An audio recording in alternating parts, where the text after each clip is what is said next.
This is Moments with Foo with James Foo Torres, better known as Foo, the show that takes you around the world to share interviews with some of the most successful and relevant people on the planet, hear their stories, and get the most important business lessons they have learned on their road to success, and get exclusive advice on how to implement their success into your life and business. Moments with Foo is brought to you by the Strategic Advisor Board and your host, Foo.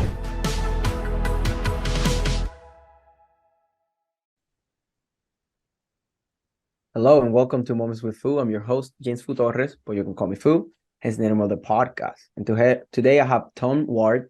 He is the host of the Tom Ward Show. He has some impressive people, and that's how I got him here, because I saw him interviewing all this Gary Vee and all these influencers, and I was like, look, I need to know the sauce. I know, what is this guy doing? So that's why I got him here, but I'm going to let him introduce himself and what his show is about. Hey guys, first of all, thank you for having me, and thank you for listening or watching wherever you're consuming this content. My name is Tom Ward. I host the Tom Ward Show YouTube channel and podcast where I interview successful entrepreneurs from all walks of life. So like James has said, I've had everyone from Gary Vee to Paris Hilton to Charlie D'Amelio on the show. So successful people in all different types of businesses, and you get inspiration and real tips on how to grow or launch your own business too on every episode. So check it out, subscribe, watch the videos, listen to them wherever you want to consume the content. Yeah, he's everywhere. I mean, he's putting shorts in every platform. You definitely can find him anywhere. And that's when you say that you're having the successful entrepreneurs and getting that, it resonates a lot with me, because it's very similar to the mission of this podcast, and that's why I thought there was a lot of synergy.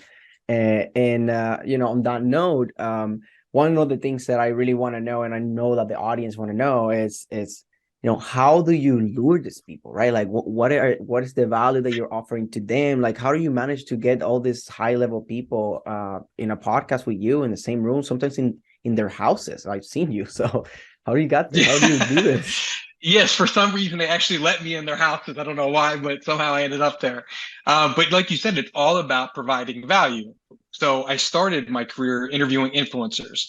Now this is 6 years ago, when no one was taking influencers seriously. The only people who were really me and Taylor Lorenz, who used to write for the New York Times and some other publications. But no one was taking these kids seriously. They were just stupid kids making YouTube videos. That's how the world looked at them. So what did I do for them? Well, and why did they all want to sit down with me? Is it because I provided value? I took them seriously. I knew they were for real. My friends, my coworkers didn't get it, but I did. I go, guys, they're a multi-million-dollar business and they have a 20-person team behind them. They're legit entrepreneurs. Just because they make a 10-second TikTok video doesn't mean you shouldn't take them seriously. So that was providing value. Forget the article, by taking them seriously and also giving a different perspective. I'm not going to ask about who they're dating. I'm not going to ask what internet beef they're into. I'm going to really get to the core and allow them to speak about something that they don't normally get to talk about. So if you're looking to book guests, if you're a podcaster, aspiring YouTuber, whatever you're doing, you're looking to get guests, first of all, be realistic. So don't try to get Gary Vee for your first episode, because you won't get them. But you start small. And like we just talked about, provide some kind of value, whether it's writing for a blog, whether it's something as simple as filming it and giving them clips from the interview for their socials, because everybody wants content. So that's an idea of something to try to get to kind of lure guests to your show. Yeah, definitely. And one thing that I was thinking, and it's based on the content that I consumed that you put out recently. I think his name is Jay Barrett, I think, that you have recently. JT Barnett. Okay, something. You see, I was I don't remember exactly, but somewhere along those lines. So he was saying, and this is something very important attached to what you're saying about, influencers, no, they're for real. When he was saying 20,000 people is the Staples Center. So if you have a video that someone watched, even if it's just 30 seconds to a minute, you had 30 seconds to a minute in the center of the Staples Center, where 20,000 people, full Staples Center, was watching you. Just think about But that, hold on though. Pause on that. That is true. And the point of that is, even if you get 100 views on a video, think about that. 100 people filling up your house, unless you have a huge house, that's a lot of people in your house. So don't discount that number, right? It's a big number. But the point is, maybe they're not watching you. Those million views need to be for the right thing, the thing you want to be known for. Because the worst thing that can happen to you is you film a TikTok of somebody tripping in front of you on the curb, right? And it's funny, and they fall in a puddle, and it's funny, right? So it's a 5-second clip that gets a million views. But guess what? No one is going to follow you. No one even knows what you look like. They hit like because they thought that was funny. So that got you nothing. So more important than that million views, I'd rather have 1,000 views on something that Tom Ward said. Because if they like that, I'll actually get more followers from that than I will from the million views on somebody tripping in the street, if that makes sense. No, it totally makes sense. And in that way, it's like, you know, I was just putting things into perspective, right? Like, just like, you know, 20,000 people is the Staples Center, right? So like being able to reach even millions of people, or even sometimes if you just reach hundreds of people, of the right people, like it's powerful, right? But it's just like that perspective. Like for me, like when I saw that video, I was like, damn, like really, you fill out the Staples Center with 20,000 people? And it's like, Yep. and then when you say like, oh, Main Street Coachella, like 100,000 people, and it's like, damn, like, you know, that gives me more perspective. And I think and I don't know if it was because your conversation or just other conversations that I saw, it's like the human brain, it's not really equipped right now to like understand what a million people really looks like, right? Like now numbers, people throw them, and like we think, oh, a million, like everybody can get a million or whatever. But like, if you think about it, just 20,000 people is the Staples Center. Like, imagine like million people, right? Like that's so much. So that people kind of underestimate like what those things means. And that's why, like, you know, you giving that to influencers that were pulling so many people, like, damn, like they're doing something. This is valuable, right? And then now to your new point, right, is like you want to talk to the right people, you want to be known for the right reasons, so that way you actually build your brand, build your community, being able to sell your services and be seen as an authority, because people look at your content because of you, not because some trendy sound or, you know, some hack that you're trying to do to get views, right? Like those are like, you know, cool if you want to get attention, but you really want to get people to get value. And that's why I like, you know, how much value can I give in the least amount of time with no fluff, right? That's the game right now that we're playing in the short video content. So, and I see you, you know, I see your grind, I see you posting all these things, and sometimes I think like, damn, like you should get more views, because I like it so much. I mean, I've been commenting and stuff since I found you, right? Because I really like it. So then leading with value, and that's the key. That's what I use all the time. Is there any other, maybe some roadblocks that maybe like, oh, you think that you might be valuable, but that's not valuable? So how do you identify, you know, that is valuable, in sometimes what are roadblocks have you found that then you have to kind of reassess and find different strategies? Well, do you mean like, how do you figure out what your value really is? If you have 5 topics on your mind that you want to talk about, how do you figure out which one will be most valuable to the audience? Is that what you mean? Yeah, so the audience and for guests, and just in general for like your brand, I guess, right? Like let's just keep it like, because right, Tom Ward show, right? Like, okay, so I want to interview this entrepreneur, so now I have to get them, and then now I have to have a format, and now I have to, so what are some roadblocks that you have found on this journey that you were like, damn, like I thought it was this way, and then no, it was different. So then when people want to go to your same direction, you know, they know already kind of what things to expect, and how to overcome them, given that you know your success. I guess I kind of figured it out early on, and I think that's, and not to be cocky or anything like that, or that I'm not smart. I'm not. Number one, I didn't go to journalism school or anything, but I was always in sales. My whole career was in sales. And by the way, I had a real job during this whole time. And 6 months ago, I finally quit my real job. But I was selling ovens and dishwashers and kitchen equipment to grocery stores. Meanwhile, I'm at Paris Hilton's house on her couch. But that particular day, I had 5 conference calls about an oven that broke at a grocery store. So I'm like, talk about two totally different worlds. I'm talking about a stupid oven all day, and then all of a sudden I'm at Paris Hilton's house. Like, in what world does this make sense? I But love I to love your, that you did sales, right? I think that's a key thing. It's not yeah, necessarily why you're selling. You just had a vehicle and then you're learning sales. And that's what I'm getting from here. See, that's what I was trying to get. I was just kind of scared, but thank you for kind of going that direction, because that's the thing. Like, so you did sales, and then sales is yep. such a powerful skill. It doesn't matter what you sell, right? Like, would you agree with that? Yeah, 100%. So what I learned in sales, which a lot of salespeople don't get, is the most important thing to do is listen. Is the worst kind of salespeople are the ones like you think the used car salesman, right? He's just blah blah blah blah, just talking nonstop, trying to get you to buy what he wants you to buy instead of listening to the customer and selling them what they need and what they really want. All you have to do is listen. They'll tell you. I have been successful in sales. They'll tell you they want. And of course, they want a lower price than you want to sell it for and stuff, and you negotiate and come in the middle. But you have to listen to them. And it's the same thing with interviewing. It's like, okay, you know, my whole thing is you can't only listen. So interviewing is tricky. It's a finesse kind of thing.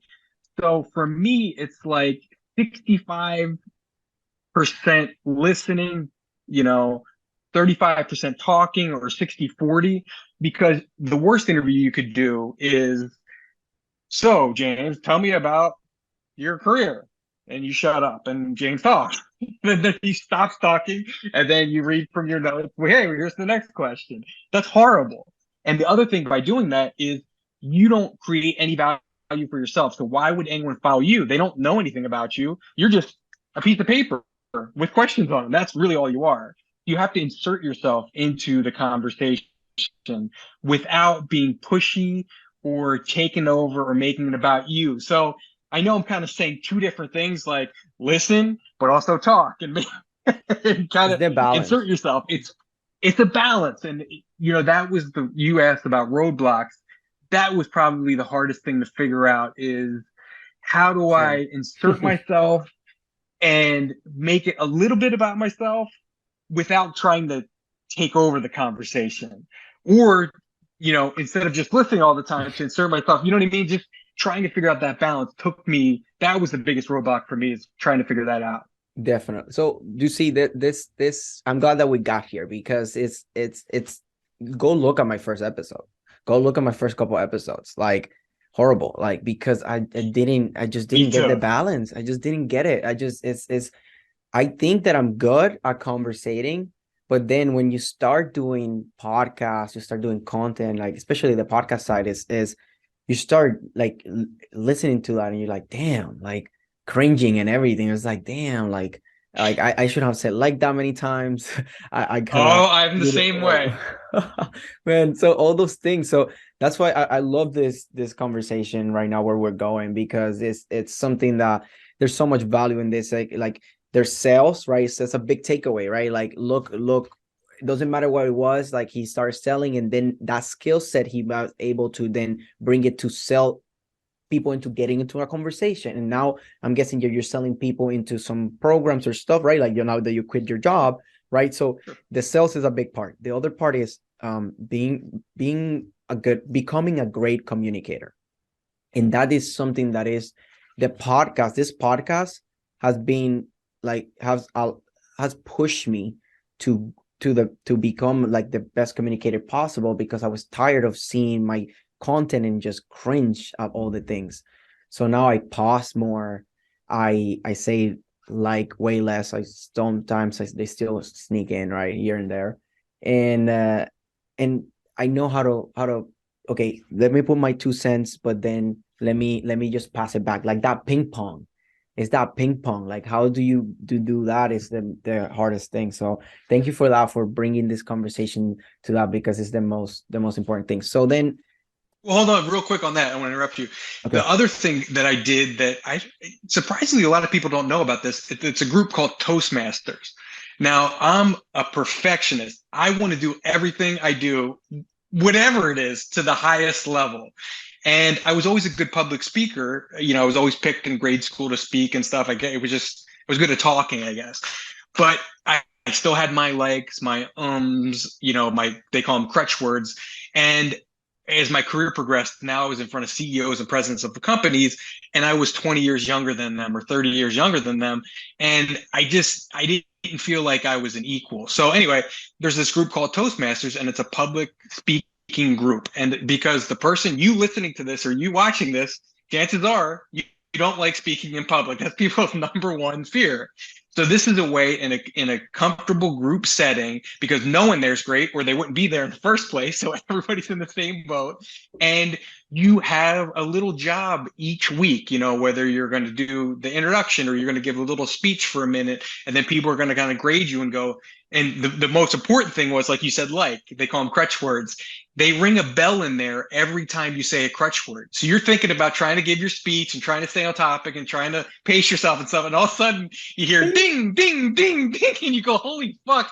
And at the end they go, Tom, you said like 32 times in a minute and a half. And you're like, whoa, okay. I thought I was doing pretty good. So, like any other skill, you're not just born with this. If people could see the amount of prep I do before an interview to make it look like I'm just hanging out at their house on the couch and just talking about whatever pops in my head, you have no idea. I spend 5 to 6 to 7 hours doing prep for each interview to make it look effortless and easy.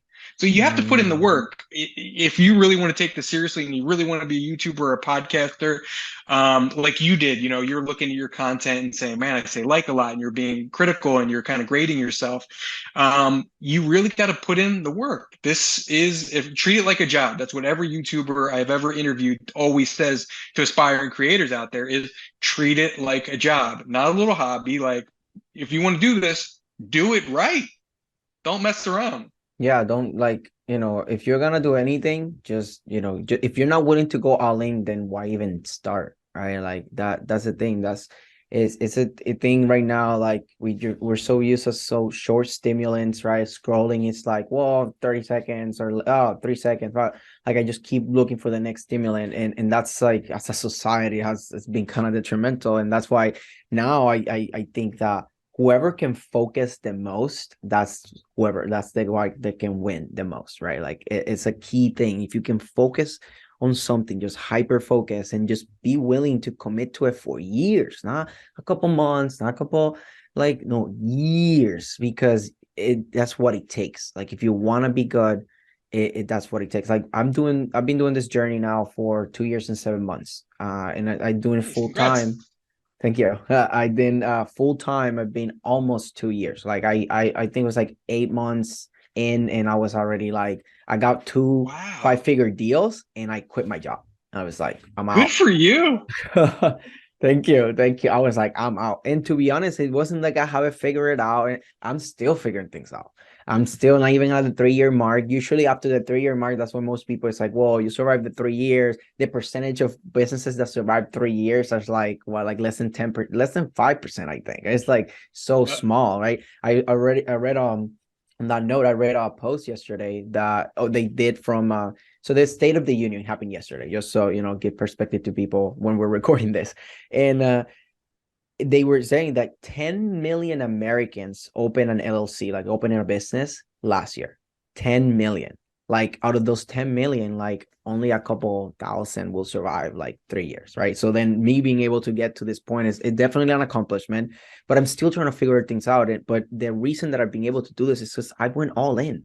Like I'm all in on content, all in on PR, all in on just entrepreneurship. And dude, it's so hard. Like, I mean, I get days like yesterday, oh, great day. And then suddenly at the end, there was some things going on. It's like, oh, this is going to get done. And then my employee and my contractor and stuff, and just, oh, damn. And then ended up the day on a bad note. And it was like, and after it was going good.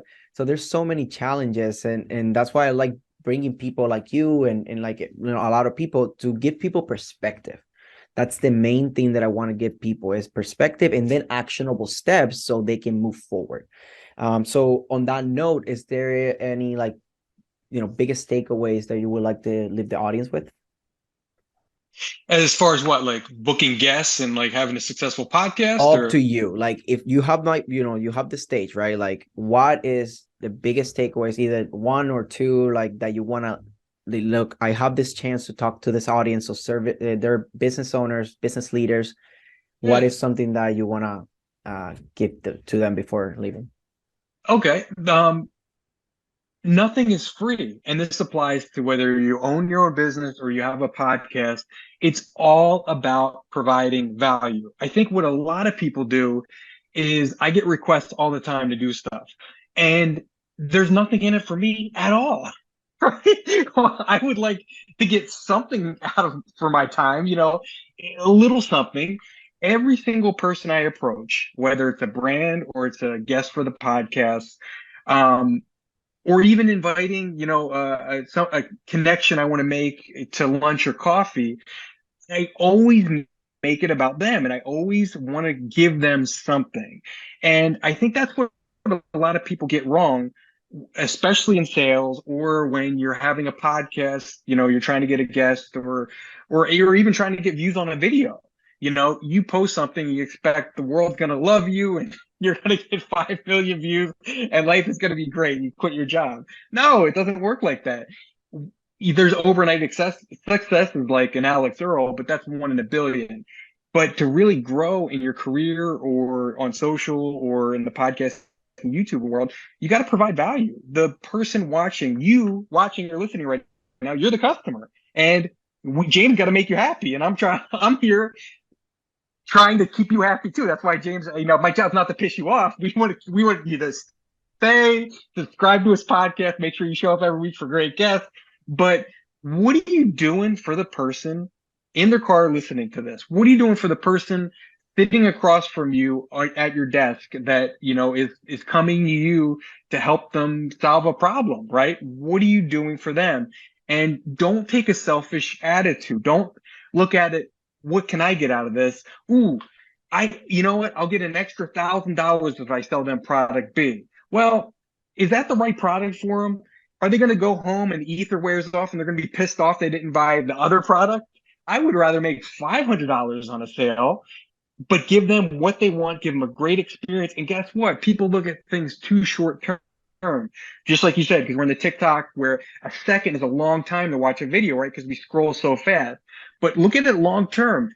Instead of just what you can get out of this one little transaction right now, and you got your balance sheet and you're looking at it for this quick interaction, don't look at it like that. Look at it for a lifetime view. What's that customer worth to you over a length of time? What's that listener worth to you over a length of time? So the point in all of this and just in life is provide value in anything that you do. And guess what? Rewards will come. It might not come out of that one transaction, but it will come in some form.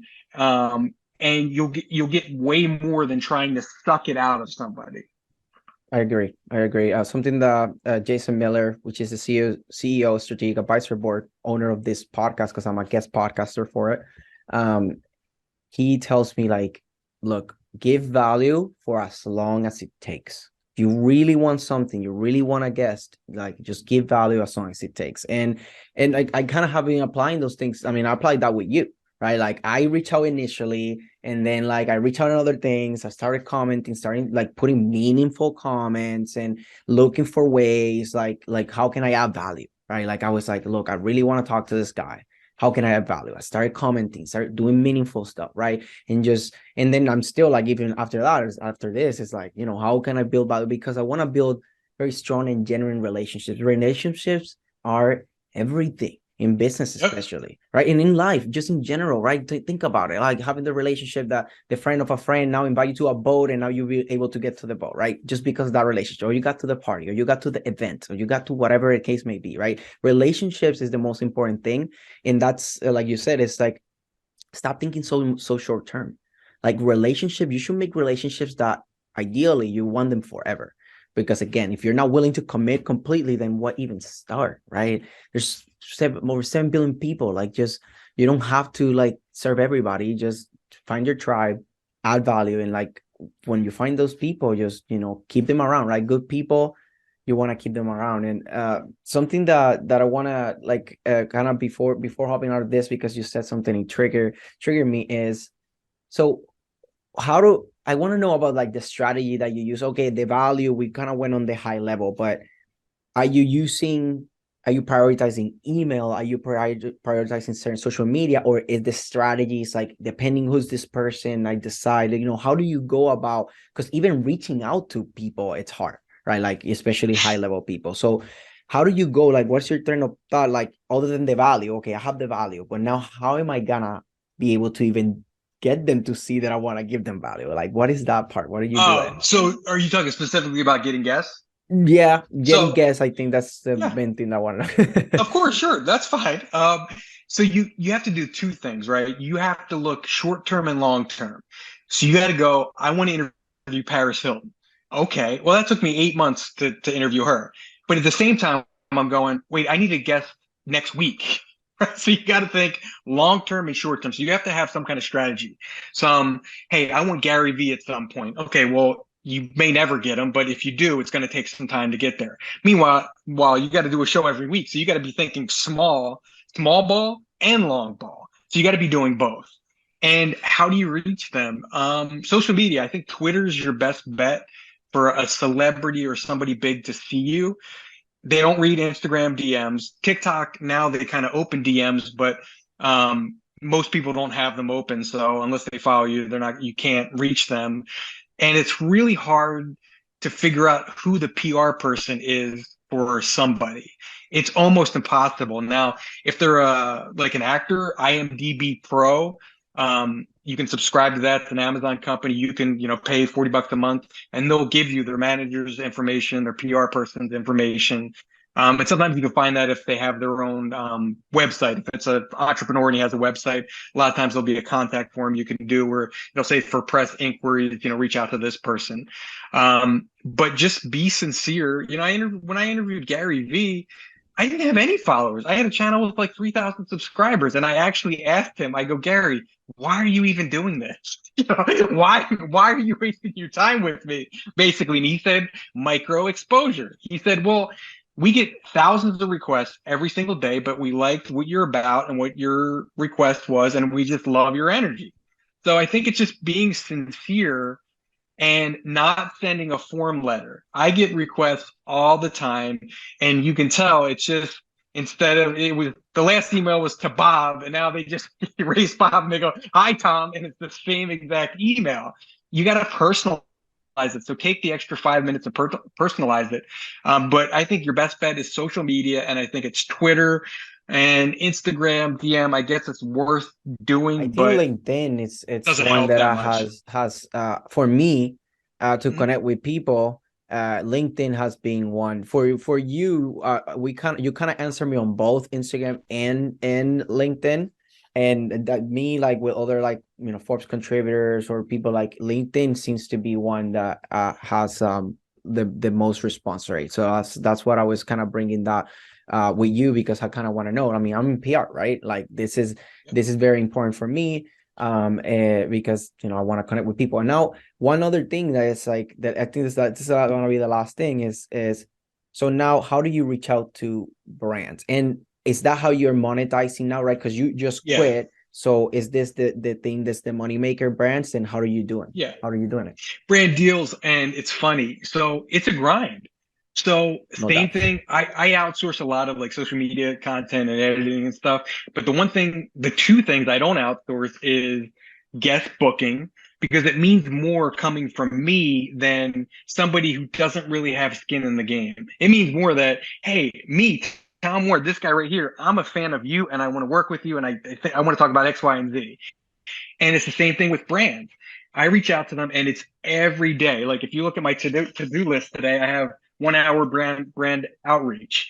So sometimes, things get busy, but I try to spend an hour on brand outreach and an hour on guest outreach every single day, even at this point. Because you go, hi, Tom, you got a cool guest and you get to work with cool brands. Yeah, but you don't understand. I email and stalked the the CMO of the company on LinkedIn and sent them DMs and sent them out of 100 emails, maybe I get 2 replies. So it's a numbers game, right? You just don't get discouraged, and it's a long, like I talked about before, it's a long game, and it's all about Did you do something to get that brand deal today? Did you go on LinkedIn and try to figure out who their marketing head or the head of social is?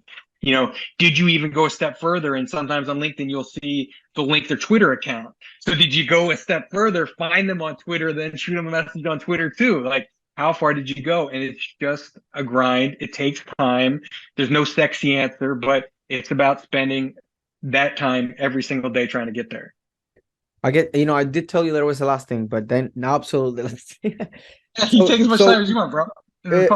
I just want to respect for your time, and so this thing is, so okay, you get the brand. So how do you plug in like those deals, right? Like, are you saying like, I'm gonna put it in the show, or do you have different strategies to this? Because this is obviously, I'm a podcaster, right? Like, I want to know these things. Sure. So it's either it could be sponsoring a video. This video is brought to you by X. My strategy now is packaging it all together because my content's everywhere and I don't care where you consume it. If you want to follow me on Instagram, but not YouTube, thank you. If you want to just follow me on Twitter and the podcast, cool. So why would I just give a brand one channel? I want to give them everything because in all reality, my social media clips get way more views than my YouTube full length video does. So why am I just trying to sell them on the YouTube video? So ideally, when I work with a brand, I provide everything. And plus that makes my numbers look bigger too. I can say, instead of just saying, this is my audience on YouTube, hey, this is on YouTube, this is on the podcast, this is what I have on Instagram, this is what I have on Twitter, et cetera. And you kind of go through your channels that way. And, let's do a long-term partnership. Ideally, I want a long-term partnership on all channels, right? So I can deliver for the company too, because I want to deliver. I don't want to just get a check and them get no sales or no conversions out of it. I want them to win too. I obsessively try to make that happen. So that's my strategy. Always try to go long term because you can't really judge a campaign based on one episode. The guest might not have been right, or your thumbnail might not have been strong enough. There's a million reasons people don't watch a video or listen to a podcast. But if you really do have a good show and you're delivering value and your content's good, well, guess what? Over a month or 2 months, they'll start to see that. The brand will start seeing the conversion, sales, and whatever else they're looking for. So to me, it's all about, maximizing your audience on all channels and promoting that. And so other than like, okay, sponsored by, that's like the easy one, I think. But then, how do you sneak that into like the shorts, right? Like shorts, you have like no space for fluff. Is it visually just like a stain? Put the logo on the screen. Perfect. You're right. In a 10-second video, I don't have time to say, oh, by the way, fly United Airlines. And this summer, take your vacation. I don't have time to do that, but you could put a little logo on it. Perfect. Okay, that's what I've seen that and stuff, because I'm trying to, I want to do these things, right? Like I want to level up. I'm gonna have my first in-person podcast next week. So next Wednesday. So it's Wednesday, so 7 days from now. Congrats. It's gonna be here. I'm in Hillsboro, Oregon, which is close to Portland, and so Hillsboro is known because it's wine country. I have a lot of wine country kind of close to my house, and I met with this marketing guy that he used to be a winery guide or wine guide, and he's connected with all the things. So I had a conversation with him that we met online. And there's like, oh, we're local, let's do something local. Like I want to do a in-person podcast. Like, damn, like I have like a guy with a camera there that I gotta set up. I don't have my own camera and blah blah blah. And he's like, dude, I have video guy, don't worry. And it's like, look, what if we do it on a winery? Because he told me about the winery thing, and I was like, dude, like imagine. Cool. And he literally, we hop off the call. I think it was like maybe an hour later. He's like, hey, I already have like 3 of them interested. I gave you confirmation. Literally, like by the end of the day, it's like, yeah, separate this time. We're gonna be here. And it was like a month away, which it was 3 weeks ago, let's say, right? So nice. And it was amazing. And then he has this marketing round table. It's like a book club, so I've been going to that, and we've been connecting that way too with other people, and now building that relationship that way. And now when we go to the podcast, we've been seeing each other every week since, because of that book club that I've been joining. So now I'm like super looking forward to that. Like my first one, there's gonna be like video, so then I'm gonna go all the clips. So then for that one, I want to get some sponsors, because I'm gonna I'm gonna blow that out of the water, right? Like I've been practicing hard on how can I do like the fluff and everything and that preparation, like you said earlier, right? Like I'm been going hard. So that's why I'm giving you all this, because I want to apply it. And I know there's a lot of people that I advise all the time and during this podcast and everything is that to follow my steps in a way, or like not necessarily, but the framework, right? Like podcasting, there's such a huge opportunity still. Like you're not late. You're not late. If anything, you're still early as fuck. Like, you know, there's so many more YouTubers than podcasters that if you do podcasting and you get that, there's not that many podcasts that survive like more than like 10 episodes or so. Like it's crazy. So if you stay consistent, you give value, you follow all the steps that we go through this podcast, literally like you can go and change your brand. Like obviously it's gonna be a grind. It's not gonna be just, oh, I got a podcast. It's gonna be a grind, but this grind has been my favorite grind, to be honest. Like for me, like the podcast, more than like the PR is cool when I get people in certain places and stuff, but the conversations that I get here, what I learned, the perspective, like the fun, the energy. Oh my God, like podcast. So that's why I want to have my own studio. So then I can then have my content playground and just have like the biggest and brightest minds that I can, right? And just, you know, following the steps here of Tom, you know, trying to get Gary Vee, trying to get Jordan D'Amelio. You'll get there, man. You do a good show. Yeah, I to be honest, I have no doubt that I can do it. Now it's just the grind, right? Like, and that's why I ask people like you, so I can accelerate my growth too. So oh man, you know, thank you for taking the time to come here. I think, you know, it's fun. I make notes because, like I said, like I'm very intentional. Like I'm taking notes. I'm following this. I'm separating like how I'm gonna do the brand deals and all these things. Like I'm definitely following this thing. So thank you for the advice. I know I will let you know how it goes. Right, I'll keep you posted. Okay. Yeah, and let me know if there's anything I can help with too. Just feel free to reach out. Perfect. No, like, I mean, I've been, you know, I message you and stuff, you'll reply. So, you know, I appreciate that. I also have like, maybe we can connect, like, you know, I have my Slack community or stuff, and, you know, we can find ways to connect, and hopefully we can collaborate, maybe, you know, like do something in person, right? Like I see a lot of synergies in here. So it's just about like, how can we add value to each other and stay connected, right? That's what it's all about. Yeah, man. So thank you, Tom, again, you know, for doing this. Super fun. I just want to say something that I like saying, like at the end of a lot of the podcasts, is like, you don't get what you want, you get what you believe. And this is something that Mr. Johnson, he gave me that quote and impacted me like very hard. It's like, damn, like I want this, I want that, but like you gotta believe that you deserve it, and to believe in yourself, you have to put in the work, because if not, then you're lying to yourself. And so that's what I want to say. Just believe in yourself and just grind until you get your dreams. So that's it. So this was Tom Ward and James Fu, and this is us signing off. Thanks, guys. Thanks for listening to Moments with Fu with your host, Fu. Please leave your feedback and visit strategicadvisorboard.com to get the latest and greatest business advisement on the planet. Follow us on social media for updates, and we will see you on the next episode.